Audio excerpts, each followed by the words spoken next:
আজকের গল্পের শুরুতে তিনটা ছোট্ট বাচ্চাকে দেখানো হয়।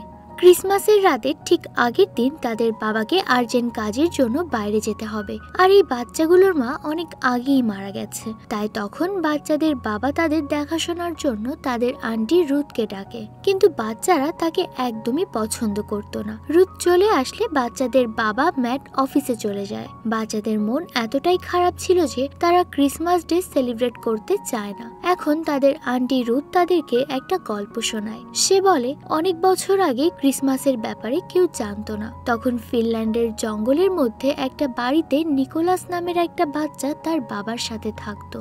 নিকোলাসের বাবা জঙ্গল থেকে কাঠ কেটে সেগুলো বিক্রি করে তাদের খাবার খরচ চালাতো। একদিন তারা জঙ্গলে যখন কাঠ কাটছিল, তখন জঙ্গল থেকে একটা বিশাল বড় ভাল্লুক বের হয়ে এসে তাদেরকে তাড়া করে। ফলে তারা দুজনে ভয়ে পালাতে শুরু করে। ভাল্লুকটা তাদের অনেক কাছে চলে এসেছিল, আর তখন কেউ একজন ভাল্লুকটিকে লক্ষ্য করে তীর ছোড়ে। সেটা একটা গাছে এসে লাগে, আর ভাল্লুকটা তখন ভয় পেয়ে সেখান থেকে চলে যায়। নিকোলাস সেদিন তার বাবার সাথে বাড়ি ফিরে আসে। তারা খুবই গরিব ছিল এবং নিকোলাসের মাও অনেক আগেই মারা গিয়েছিল, কিন্তু তারপরেও নিকোলাস কখনোই হতাশ হতো না। রাতে ঘুমানোর সময় নিকোলাস তার বাবার কাছে গল্প শুনতে চাইলে তার বাবা লুমি নামের একটা বাচ্চা মেয়ের গল্প শোনায়, যে কিনা পাহাড়ে ঘুরে বেড়ানোর সময় তুষার ঝড়ের কারণে হারিয়ে গিয়েছিল। আর বাড়ির রাস্তা খুঁজতে খুঁজতে সে একটা শহরে এসে পৌঁছায়, যেখানে এলফরা বসবাস করত, আর তারা সবাই জাদু জানত। লুমি বরফ গলে যাওয়া পর্যন্ত সেই শহরেই ছিল, আর তারপরে সে বাড়ি ফিরে আসে। বাড়ি ফেরার সময় এলফদের কাছ থেকে সে অনেকগুলো খেলনা আর চকলেট নিয়ে এসেছিল। গল্প শেষ হলে নিকোলাস আর তার বাবা ঘরের মধ্যে কিছু একটা শব্দ শুনতে পায়। তারা ভাবে জঙ্গল থেকে হয়তো কোনো প্রাণী ঢুকছে। তাই দুজন যখন সেটা দেখতে যায়, তখন দেখা যায় আসলে এটা একটা ইঁদুর ছিল। নিকোলাসের বাবা ইঁদুরটাকে মারতে চায়, কিন্তু নিকোলাস তাকে কোনোভাবে আটকে দেয়, আর সে ওই ইঁদুরটাকে কোনোভাবে তার বন্ধু বানিয়ে নেয়, আর এই ইঁদুরটার নাম রাখে মিকা। পরের দিন নিকোলাস আর তার বাবা রাজপ্রাসাদে আসে, কারণ সেদিন রাজা তার সব প্রজাদেরকে মহলে ডেকেছিল। আর তখন রাজা সবার সামনে এসে বলে, আমি আমার জীবন নিয়ে খুবই হতাশ। আমি নতুন করে বাঁচার জন্য কোনো কারণ খুঁজে পাচ্ছি না। তাই তোমাদের মধ্যে যে আমাকে নতুন আশা এনে দিতে পারবে, তাকে আমি অনেক সম্পদ দিয়ে বড়লোক বানিয়ে দেব। আর ঠিক তখনই মিকা নিকোলাসের কাছ থেকে পালিয়ে যায়। মিকাকে ধরতে গিয়ে নিকোলাস রাজার সামনে চলে আসে, আর এটা দেখে রাজা সিপাহীরা তাকে ঘিরে ধরে। নিকোলাসের বাবা রাজার কাছে ক্ষমা চেয়ে বলে, ওকে মাফ করে দিন, ও একটা বাচ্চা, আর সে সব সময় স্বপ্নের দুনিয়ায় থাকে। স্বপ্নের কথা শুনে রাজা খুশি হয়ে নিকোলাসকে টাকা দেয়। বাড়ি ফিরে নিকোলাসের বাবা তার বন্ধুর সাথে কিছু প্ল্যান করছিল। পরের দিন নিকোলাসকে নিয়ে সে যখন জঙ্গলে কাঠ কাটতে যায়, তখন সে বলে তার বন্ধুদের সাথে এলফের শহরে ঘুরতে যাবে। আর সবাই এটা বলে যে সেই শহরে নাকি এখনো জাদু আছে, তাই যদি আমরা সেখানে যেতে পারি আর এলফরা যে আসলেই আছে এই প্রমাণ রাজার কাছে আনতে পারি, তাহলে সে আমাদেরকে বড়লোক করে দেবে। এলফের শহরের কথা শুনে নিকোলাস অনেক এক্সাইটেড হয়ে যায়, কারণ এর আগে সে তার মায়ের কাছে প্রায়ই এলফদের গল্প শুনতো। তাই সেও তার বাবার সাথে যাওয়ার জন্য জেদ ধরে, কিন্তু নিকোলাসের বাবা তখন বলে এলফদের শহরে যাওয়ার রাস্তাটা অনেক বেশি বিপজ্জনক। এমনকি এর আগে যারা সেই শহর খুঁজতে গেছে তারা অনেকেই আর ফিরে আসেনি। নিকোলাসের বাবা তখন তাকে সাহস দিয়ে বলে, তুমি চিন্তা করো না, আমি সবার সাথে 7-8 দিনের ভেতরেই ফিরে আসব, আর ততদিন তোমার দেখাশোনা করার জন্য তোমার আন্টি তোমার সাথে থাকবে। কিন্তু নিকোলাস তার আন্টিকে একদমই পছন্দ করে না। নিকোলাসের আন্টি তার বাবার সামনে অনেক ভালো ব্যবহার করছিল। পরের দিন তার বাবা যাওয়ার আগে নিকোলাসকে তার মায়ের বানানো টুপিটা দিয়ে বন্ধুদের সাথে চলে যায়। আর তার বাবা চলে যাওয়ার পর নিকোলাসের আন্টি তার আসল রূপ দেখাতে শুরু করে। প্রথমে সে নিকোলাসকে আজকে বাড়ি থেকে বের করে দেয়। তাই নিকোলাস বাধ্য হয়ে বাড়ির বাইরেই ডালপালা দিয়ে ছোট্ট একটা তাঁবু বানিয়ে সেখানে থাকতে শুরু করে। তার আন্টি বাড়ির সব কাজ নিকোলাসকে দিয়ে করাতে থাকে, এমনকি সে ঠিক মতো নিকোলাসকে খাবারও খেতে দেয় না। একদিন জঙ্গল থেকে কাঠ কেটে আনার পর তার আন্টি তার জন্য একটা স্যুপ বানিয়ে দিয়েছিল। প্রথমে তো নিকোলাস খুব মজা করে সেটা খাচ্ছিল, কিন্তু কিছুক্ষণ পর দেখতে পায় আসলে সবজি দিয়ে বানানো তার একটা পুতুল ছিল, আর তার আন্টি সেটা দিয়ে এই স্যুপটা বানিয়েছে। আর এটা এটা দেখে নিকোলাস অনেক কষ্ট পায়। আর ঠিক তখনই তার আন্টি নিকোলাসদের লাল টুপিটাও আগুনে পুড়িয়ে ফেলে, যেটা তার মা বানিয়েছিল। তখন নিকোলাস টুপিটা নিয়ে বাইরে যায় আগুন নেভানোর জন্য। আগুন নিভে যাওয়ার পর সে দেখতে পায় টুপিটার ভেতর আরো একটা কাপড় ছিল, আর সেখানে এলফদের শহরে যাওয়ার নকশা আঁকানো ছিল। আর এটা দেখে নিকোলাস সিদ্ধান্ত নেয় সে এই ম্যাপ নিয়ে এলফদের শহর খুঁজে বের করবে আর তার বাবার কাছে যাবে, কারণ তার বাবা অনেক দিন হয়ে গেছে ফিরে আসছে না। আর সেজন্যই তার আন্টি দিন দিন তার উপর অত্যাচার বাড়িয়ে দিচ্ছে, কারণ তার আন্টি ভেবেছিল নিকোলাসের বাবা হয়তো আর কখনোই ফিরে আসবে না। পরের দিন খুব সকালে যখন নিকোলাসের আন্টি ঘুমিয়েছিল, সে লুকিয়ে তার সব জিনিসপত্র নিয়ে মিকার সাথে বাইরে বেরিয়ে পড়ে। সেই ম্যাপ অনুযায়ী একটা গ্রামে এসে পৌঁছায়। সেখানে একটা বয়স্ক মহিলার সাথে দেখা হলে মহিলাটি তাকে বলে এলফ নামের কোনো শহরই নেই, আর সত্যিকারের জাদু বলতে কিছুই নেই, এগুলো শুধুমাত্র গল্প, তাই তোমাকে নিরাশ হয়ে ফিরে আসতে হবে। কিন্তু নিকোলাসের তার কথাগুলো মোটেও পছন্দ হয় না। সে আশা ছাড়তে রাজি না, তাই সে আবারও এগোতে শুরু করে। প্রচন্ড ঠান্ডা আর ক্ষুধা নিয়ে সে জঙ্গলের ভেতর দিয়ে এগিয়ে চলে। রাত হয়ে গেলে সে একটা গুহার ভেতরে আশ্রয় নেয়, আর সেখানে বসে তার মায়ের দেওয়া একটা লকেট হাতে নিয়ে সে মিকাকে বলে, দিন দিন আমার জাদুর ওপর থেকে বিশ্বাস উঠে যাচ্ছে, তাই জাদু যদি সত্যি হয়ে থাকে তাহলে তুমি আমার সাথে কথা বলো। আসলে নিকোলাস ছোট্ট একটা বাচ্চা, আর তাই তার কল্পনারও শেষ নেই। এই জন্য সে তার একমাত্র বন্ধু ইঁদুরটাকেও এই কথাগুলো বলছিল। কিন্তু সব যুক্তিকে পেছনে ফেলে মিকা তখনই কথা বলে ওঠে, আর নিকোলাস তখন মিকাকে কথা বলতে দেখে অবাক হয়ে যায়। কিন্তু তার মনে আবারও আশা জেগে ওঠে। পরের দিন আবারও নিকোলাস মিকার সাথে কথা বলতে বলতে এগিয়ে যাচ্ছিল।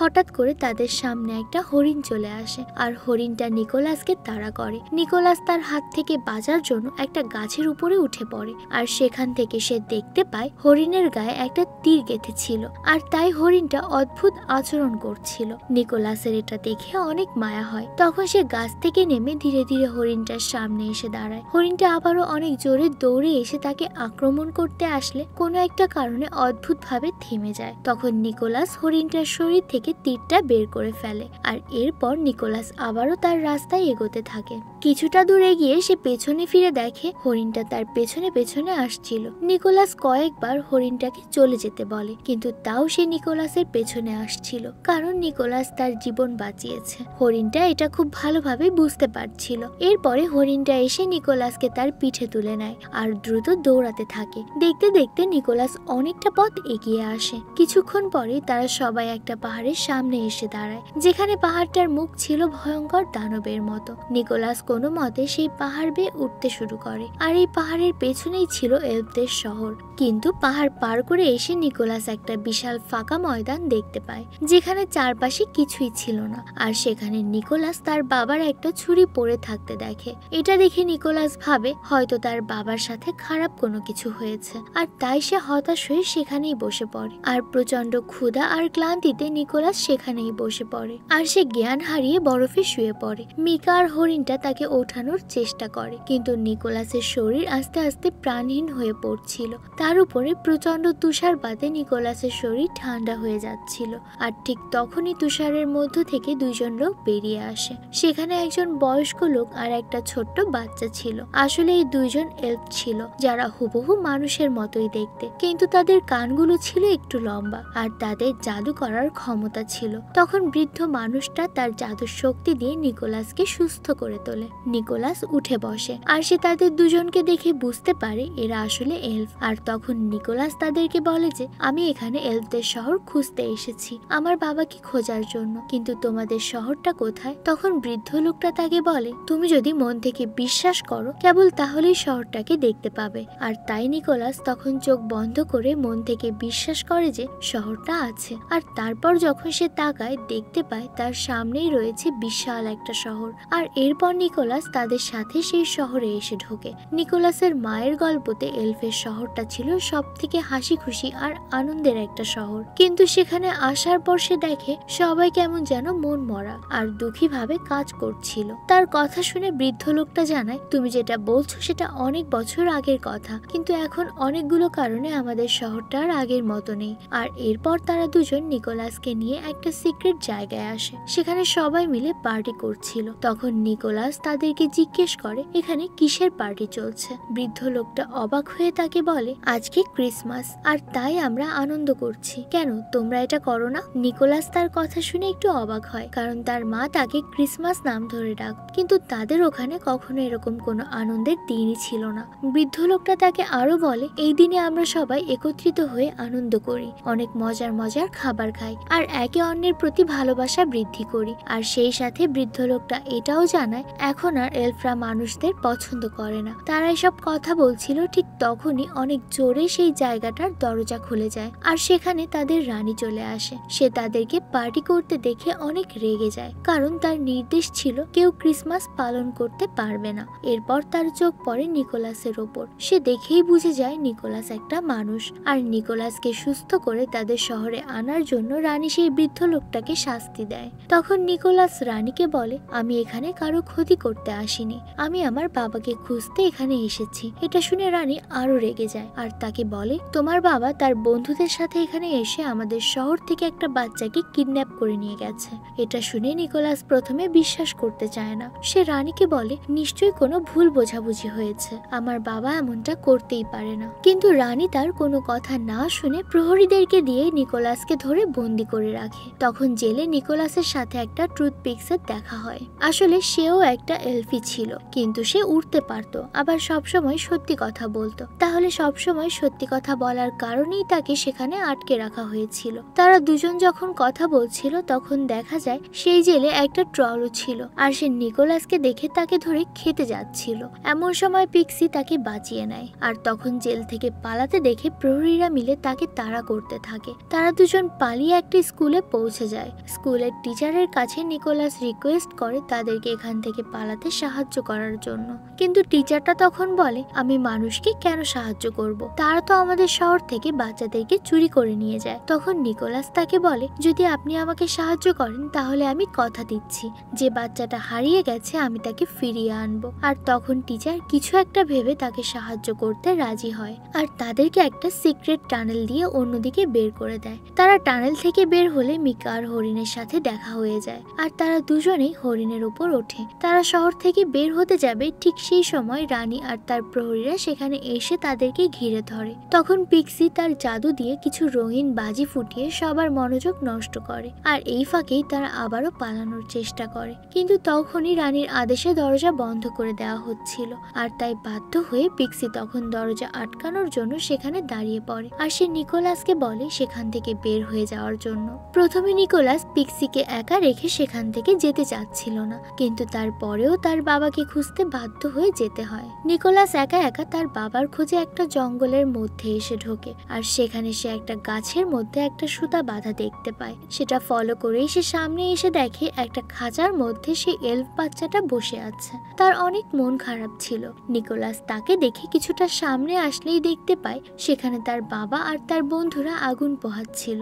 সেখানে এসে সে বাকি পাহারাদারদের কাছে ধরা পড়ে যায়, কিন্তু তখনই তার বাবা এসে তাকে জড়িয়ে ধরে। কিন্তু সেই সাথে সে তার বাবার উপর অনেক নিরাশ হয় যে সে সামান্য কিছু টাকার জন্য একটা বাচ্চাকে কিডন্যাপ করেছে। সে তার বাবাকে বোঝায় টাকা পয়সার থেকেও সব থেকে বেশি ইম্পর্টেন্ট হলো ভালো মানুষ হওয়া, কিন্তু তার এসব কোনো কথাই কেউ শোনে না, বরং তার বাবাই উল্টো নিকোলাসকে বেঁধে রেখে দেয়। এসব দেখে নিকোলাসের খুব মন খারাপ হয়, কিন্তু যখন রাতে সবাই ঘুমিয়ে পড়ে নিকোলাসের বাবা তার কাছে আসে, আর তার বাঁধন খুলতে খুলতে তাকে বলে, তুমি ভয় পেও না, আমি সব সময় তোমার সাথে আছি। এটা বলে সে ওই এলফের বাচ্চাটাকে মুক্ত করে দেয় এবং নিকোলাসের সাথে পালিয়ে যেতে বলে, কিন্তু নিকোলাস তার বাবাকে না নিয়ে কিছুতেই যেতে রাজি হয় না। আর তখন নিকোলাসের বাবা হরিণের সাথে একটা দড়ি বেঁধে একটা কাঠের স্লাইডার বেঁধে নেয়, কিন্তু ততক্ষণে বাকি সবার ঘুম ভেঙে গেছে, আর তাই সবাই মিলে তখন তাদেরকে তাড়া করে, এমনকি তাদের দিকে তীর ছুটতে থাকে। আর তখন হরিণটাও অনেক জোরে ছুটতে শুরু করে। যেতে যেতে তাদের সামনে একটা বিশাল বড় খাদ দেখতে পায় নিকোলাস, কিন্তু এখন আর কিছুই করার নেই, তাই সে শেষ চেষ্টা করে। হরিণের গায়ে হাত দিয়ে সে মন থেকে বিশ্বাস করে হরিণটা উড়তে পারে, আর সাথে সাথেই দেখা যায় হরিণটা উড়তে শুরু করেছে, কিন্তু পিছনে স্লাইডার বেঁধে থাকায় হরিণটা ঠিক মতো উঠতেও পারছিল না। আর এটা দেখে নিকোলাসের বাবা বুঝতে পারে যে যদি সে তাদের সাথে বাধা থাকে তাহলে সবাই মারা যাবে। তখন সে তার দড়িটা কাটতে শুরু করে ছেলেকে বাঁচানোর জন্য। নিকোলাস অনেক নিষেধ করে তার বাবাকে, কিন্তু তার বাবা কোনো কথাই শোনে না। সে দড়িটা কেটে দিয়ে সোজা খাদে পড়ে যায়। যায়, কিন্তু হালকা হয়ে যাওয়ায় হরিণটা এবার উড়তে শুরু করে। একদিকে ছেলের জীবন বেঁচে গেল, অন্যদিকে বাবার জীবনের সমাপ্তি ঘটলো। এরপর নিকোলাস সেই বাচ্চাকে নিয়ে আবারও এলফদের শহরে ফিরে আসে, কিন্তু পুরো শহরটাই ছিল তখন খালি, কারণ তাদের রানী সবাইকে একটা হল রুমে ডেকে এনে সেই টিচারকে শাস্তি দেয় যে নিকোলাসকে পালাতে সাহায্য করেছে। আর তখন সেখানে নিকোলাস সেই বাচ্চাটাকে নিয়ে প্রবেশ করে। সে রানীকে প্রমাণ করে যে সব মানুষেরা আসলে খারাপ হয় না, আর তাকে দেখে সকল এলফদের মধ্যে আশা জেগে ওঠে। আর তখন কেউ রানীর কথা না শুনে এলফ বাচ্চাটাকে নিয়ে তার বাবা মায়ের কাছে নিয়ে আসে। সেই বাচ্চাটার বাবা মা খুশি হয়ে নিকোলাসকে কিছু খেলনা উপহার দেয়। উপহারটা পেয়ে নিকোলাসের তার রাজ্যের রাজার কথা মনে পড়ে যায়। সে মনে মনে ভাবতে থাকে এগুলোই তো আশা জাগাতে পারে মানুষের মনে। তাই তখন সে সব এলফদেরকে বলে তার জন্য অনেকগুলো খেলনা আর চকলেট বানিয়ে দিতে। নিকোলাস যেহেতু বাচ্চাটিকে বাঁচিয়ে এনেছিল, তাই সকল এলফ তখন তার কথা মতো খেলনা বানাতে শুরু করে। এরপর নিকোলাস তার খেলনাগুলোকে নিয়ে শহর থেকে বের হতে যাবে, ঠিক সেই সময় সেখানে রানী চলে আসে। আর সে অনেক বেশি রেগেছিল, তাই সে তার জাদু দিয়ে নিকোলাসকে আটকে ফেলে। আর যখন নিকোলাস উল্টো ঝুলেছিল, তার গলার লকেটটা বের হয়ে পড়ে। সেটা দেখে রানী তখন জিজ্ঞেস করে এই লকেটটা তুমি কোথায় পেয়েছো? নিকোলাস তখন জানায় এই লকেটটা তার মায়ের। রানী তখন বলতে শুরু করে কেন সে মানুষদেরকে পছন্দ করে না। সে বলে অনেক বছর আগে একটা মেয়ে রাস্তা হারিয়ে এখানে চলে এসেছিল। সে মেয়েটিকে আমরা লুমি বলে ডাকতাম। লুমিকে আমরা সবাই অনেক বেশি ভালোবাসতাম। আর যখন বাইরে ঝড় থেমে যায়, আমরা তাকে অনেক খেলনা আর চকলেট দিয়ে বাড়ি পাঠিয়েছিলাম। লুমি চলে যাওয়ার আগে বলেছিল সে আবারও তাদের সাথে দেখা করতে ফিরে আসবে, কিন্তু এরপরে সে আর কখনো আমার সাথে দেখা করতে আসেনি। আর সেখান থেকে আমি বুঝতে পেরেছিলাম মানুষরা অনেক স্বার্থপর হয়, তারা নিজের ভালো ছাড়া আর কিছুই বোঝে না। কিন্তু নিকোলাস তখন বলে এখান থেকে ফিরে যাওয়ার পরেই আমার মায়ের বিয়ে হয়েছিল, আর তারপরে আমি হয়েছি। এর কিছুদিন পরে সে রোগে মারা যায়, কিন্তু সে আপনাদেরকে কখনোই ভুলতে পারেনি। আর সেজন্য সে আমাকে ক্রিসমাস বলে ডাকতো। এমনকি ছোটবেলায় সে আমাকে এলফ শহরের গল্প শুনিয়ে ঘুম পাড়াতো। এমনকি সে আমার টুপিতেও এই শহরে আসার নকশা এঁকে রেখেছিল। নিকোলাসের এসব কথা শুনে রানী অনেক ইমোশনাল হয়ে যায়, আর সে নিকোলাসকে তার জিনিসগুলো নিয়ে সেখান থেকে চলে যেতে দেয়। নিকোলাস তখন সেই খেলনাগুলো নিয়ে হরিণের পিঠে উঠে সোজা রানীর কাছে আসে। আর সে রাজাকে জাদু দেখানোর জন্য তাকে নিয়ে হরিণের পিঠে উড়ে উড়ে রাজ্যের সব বাচ্চাদের ঘরে ঘরে উপহার দিতে থাকে। আর প্রত্যেকটা বাচ্চা এই উপহার পেয়ে অনেক খুশি হয়। রাজা তখন বাচ্চাদের এই খুশি দেখে জীবনে বাঁচার জন্য নতুন আশা খুঁজে পায়।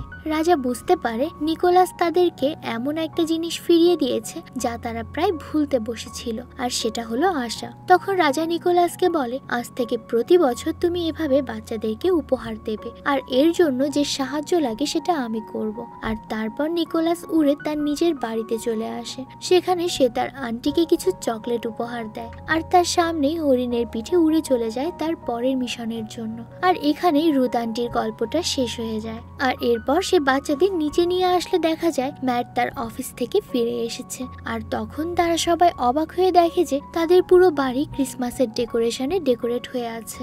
আর এটা দেখে বাচ্চারা জাদুতে বিশ্বাস করতে শুরু করে। তারা রুথকে জিজ্ঞেস করে তাহলে সত্যি এভাবে ক্রিসমাস শুরু হয়েছিল? তখন রুথ বলে হ্যাঁ অবশ্যই, আমি কখনো মিথ্যা কথা বলি না। আর তখনই বাচ্চারা রুথের কান দেখে ফেলে, আর তার কান ছিল এলফদের মতো। তখনই বাচ্চারা বুঝতে পারে আসলে এই রুথ আন্টি হলো পিক্সি। আর এখানে এই টুইস্টের সাথে আমাদের আজকের গল্পটা শেষ হয়ে যায়।